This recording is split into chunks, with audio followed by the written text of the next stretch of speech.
আমি মনে করি যে আমাদের বাংলাদেশের সাথে কেউ পারবে না, কারণ আমাকে আতি যথেষ্ট আর বাসি যথেষ্ট। এরা যদি 2 মিনিটে দেশ স্বাধীন করে তাহলে আমরা আধা মিনিটে করুন। এটা তো আমাকে আগেও একটা আছিল।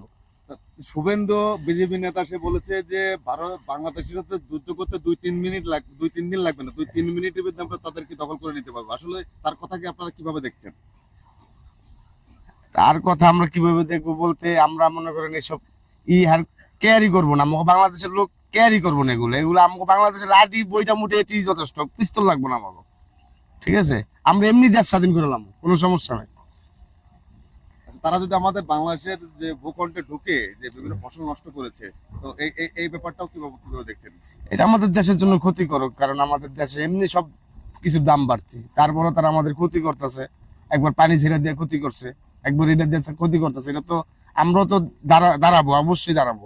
আমরা তো কখনো পিছিয়ে থাকবো না, অবশ্যই আমরা উপরে উঠতে হবে। ওই হিসাবে আমরা দেখতেছি যে আমাদের দেশের জন্য অনেক খারাপ খারাপ করতেছে।